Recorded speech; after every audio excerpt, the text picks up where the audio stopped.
April's Pro Tech. Hey, got out of my face. Let me say hello to all the people. My bad, what my up, bad. guys? What up? Hi, we just wanted to say hi real quick. I wanted to grab the Pro Tech catalog. And Jeff, hold that picture up. These are pretty cool, man. Picking that up for my Theo, because he's got a Galaxy.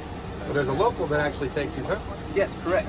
The guy at a shop that's been into photography for a couple years now, so he's asked me if I put some of the photos on his photos on the truck and see what we can do to move some. And we're supporting local business, so I'm going to buy one. All right, Jeff. Excellent. Have a great day, guys. What's going on, everyone? Justin again, as always. Thanks for watching my channel. Welcome back. So Monday, done and over with. Getting ready to step on into Tuesday. What's usually Cool Tool Tuesday, Jeff now shows up on Monday. For those of you that are just catching up to the channel. For those of you that have been wondering where Jeff's been, what he's been doing, he's still doing his same old same. But he did want to say hi to you guys today. And wasn't that a really cool and neat photograph that a fellow mechanic slash shop owner slash photographer took of an old, looks like 60s Ford Galaxy. Thought that thing looked pretty sweet, man. Kind of reminds me of my uncle's house. So I decided to pick it up. And next time we see him, we'll just take it on down to him. But for now, she's going to hang onto the Ford sign. I think it looks pretty good, don't you? All right, first we're going to cover the Pro Tech April 2021 catalog. So I know you guys want to know what's in here and what's hot and what's not. And of course, all prices are going to be different on Amazon, and I'll make sure to share various Amazon affiliate links with you down below. Most of the tools are going to be tools that we see here within the catalog, and then you're going to see a streamline of other tools that are not going to be from the catalog that I'm surprised aren't in this month's issue that I think you guys can utilize or best utilize going into the springtime slash summer. So that being said, let's roll right on into it. Okay, first thing up, made by a company called NES, and it's the Thread Repair Experts solution for stripped and damaged threads and tight spots. Tight space thread restore tool. Only $280. I'm sorry, but just judging at this picture, that tool does not look like it gets into tight spots. You know what does look like gets into a tight spot?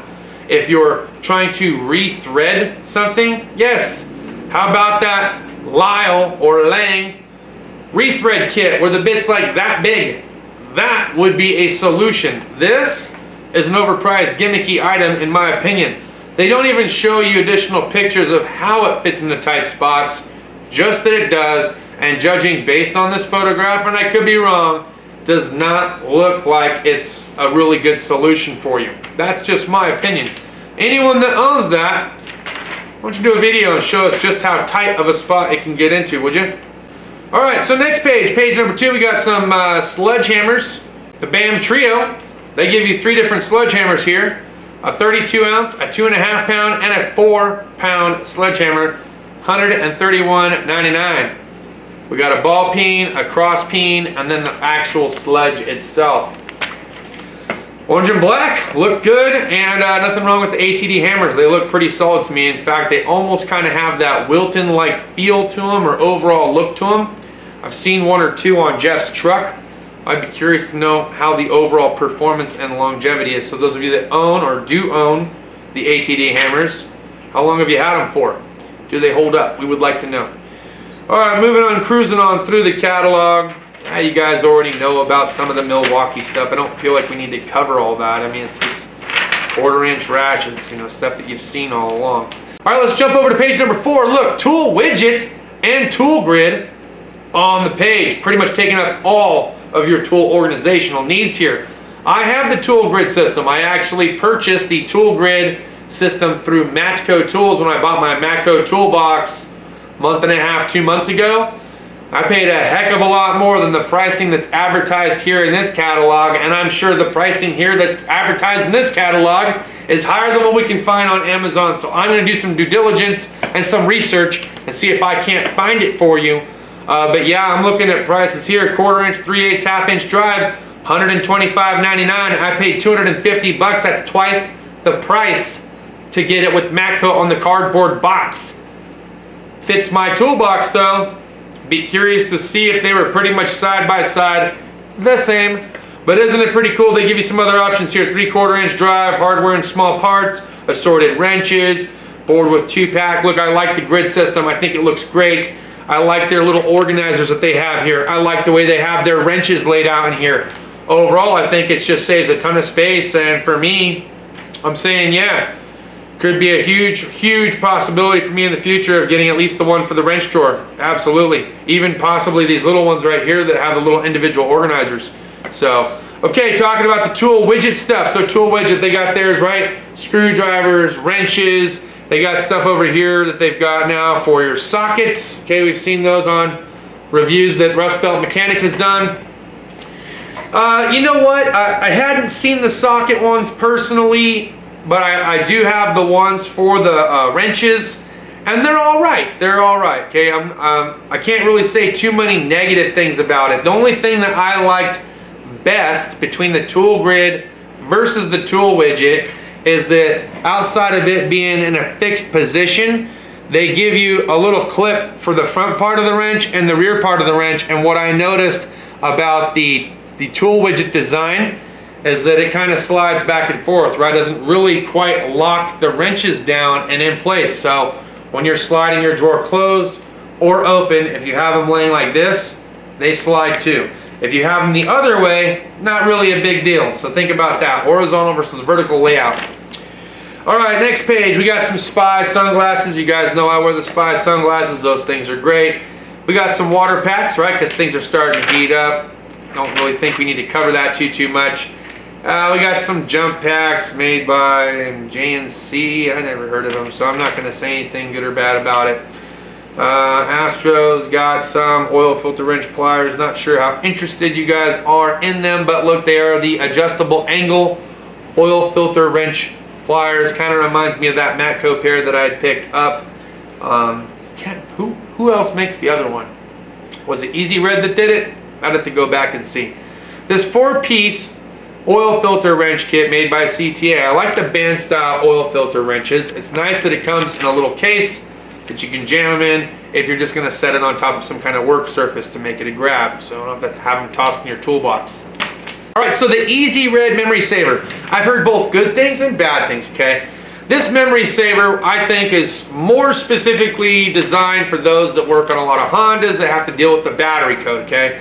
You put it into the DLC connector for those Hondas like from the late 90s, right, going over to the even towards the later portion of the 2000s, right, getting in 2010. I don't know with the sophistication of the Honda's computer modules if this actually saves the memory anymore for it, because newer vehicles are starting to incorporate a security gateway module similar to that of Chrysler, and you're not always going to be able to store the memory depending on the circuitry that goes from the DLC to the battery, right? So there are other ways that you can save memory, but this is certainly not a bad way. But I have heard about 60-40. 60 positive reviews, 40 negative reviews. Some say that they love it, it works on everything that they've put it on. Some say they weren't a huge fan, doesn't work on everything. So take that, food for thought. I'll put that Amazon affiliate link down in the description for you. So we got some Autel scan tools here, okay? Plenty of great scan tools by Autel. We got the Autel IMMO and key programming bundle free with the Autel CAN FD adapter. So those of you that are interested in that.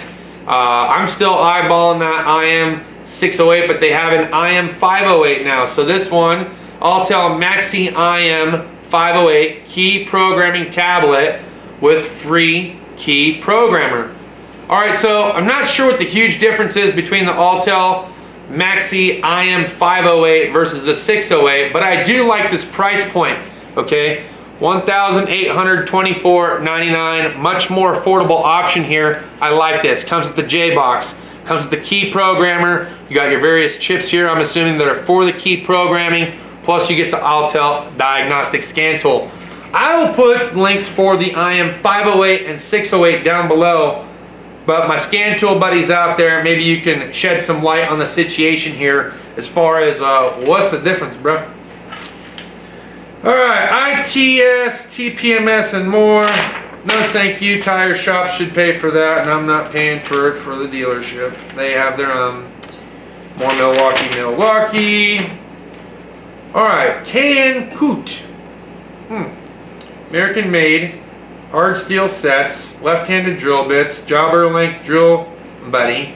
They got some stepper bits and left-hand machine drill and square extractor set. So we got a new company here.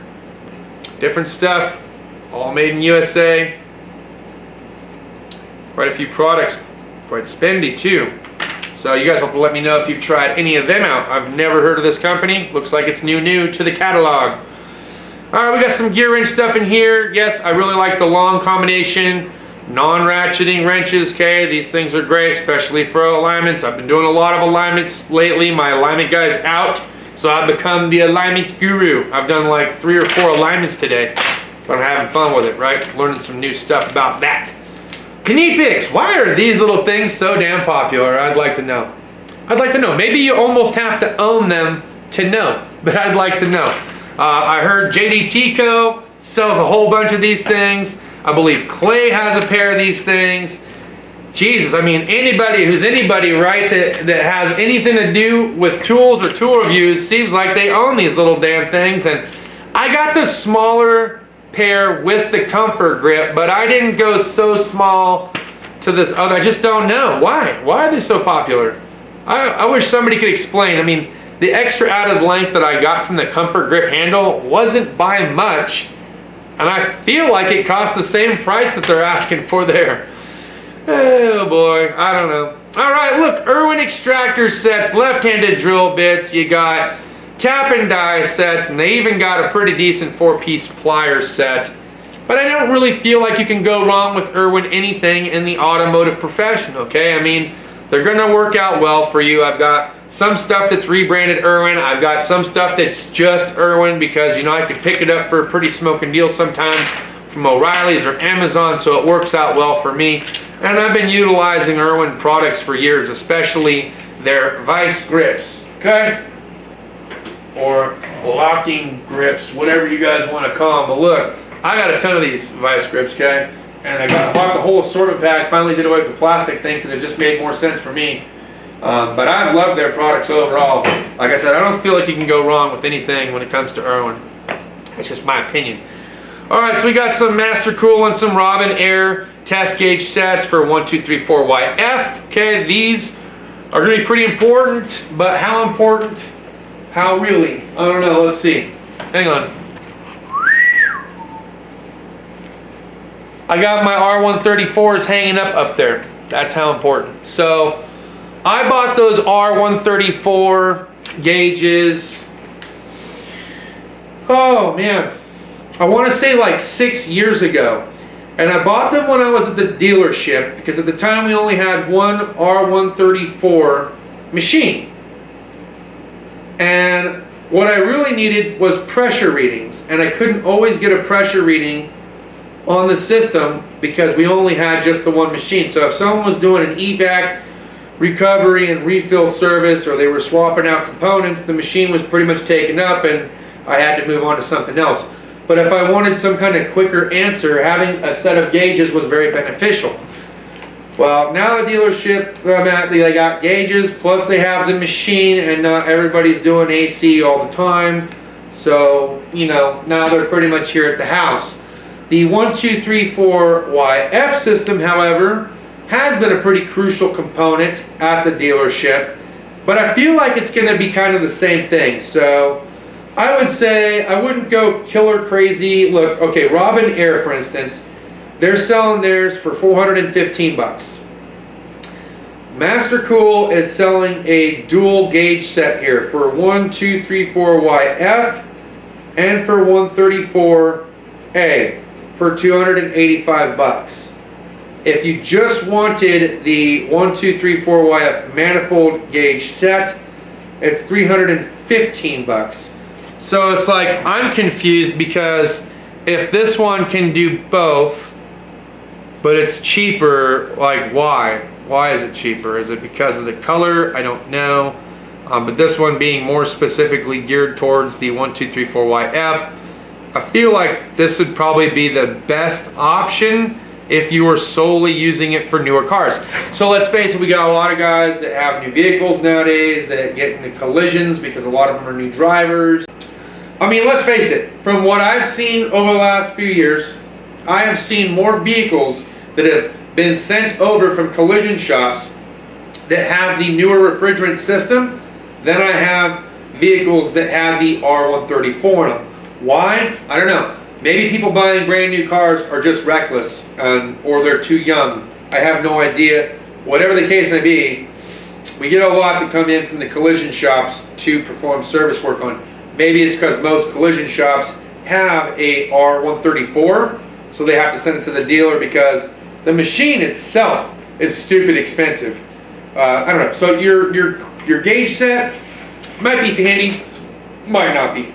Okay, we got SunXK. They got their magnetic impact sockets, non-magnetic impact sockets. They got deep, they got shallow, they got extensions, they got 1/4 inch, 3/8 drive, 1/2 inch, and they even got the oil filter adapter one, I think, and axle lug nut sockets. So if you like SunX, look, I've got the 1/4 inch SunX stuff with the magnetic and the impact, and they've worked out well for me.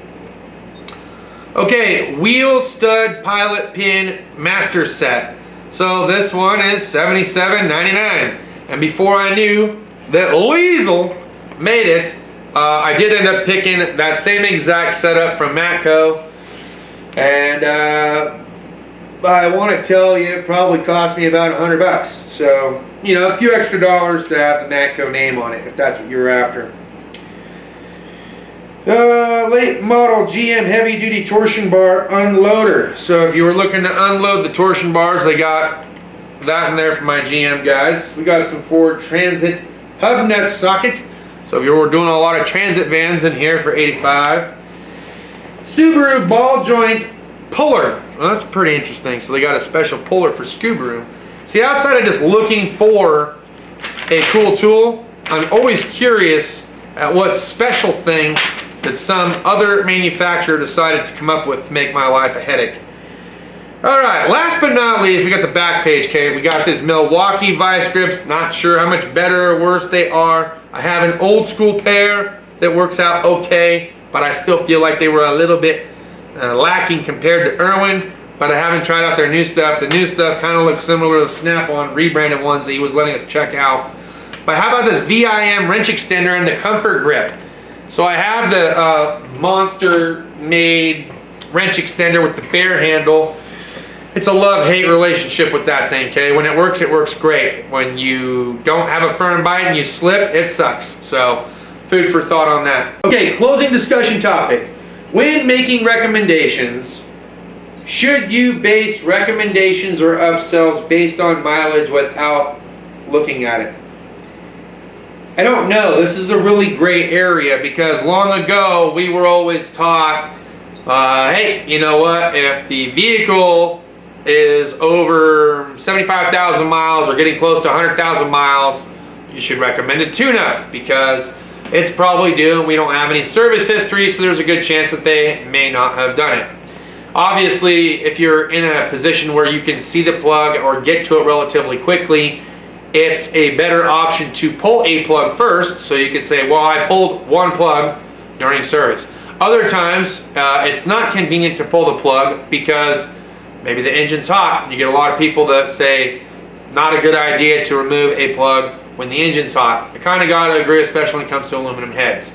So maybe if it's just there for an oil change, you might want to just recommend it and see if the customer follows up with it, or if the service writer can go back through the history if you don't have a history sheet in front of you and see if it's ever been done.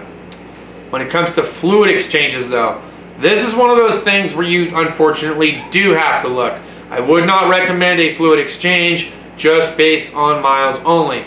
You definitely want to at least get an idea of the condition of the fluid. So whether you're pulling a dipstick or popping the little fill plug off to stick your finger in and get a wipe and swipe, take a look and see if it's due that way. Because if you say it's due based on mileage, well, you don't know, they might have just done it, right, at a different shop maybe, but what's the condition of the fluid? So that's a little bit easier to sell when you've verified the condition of the fluid. But again, with spark plugs, that's kind of a gray area, right? Okay, shocks and struts.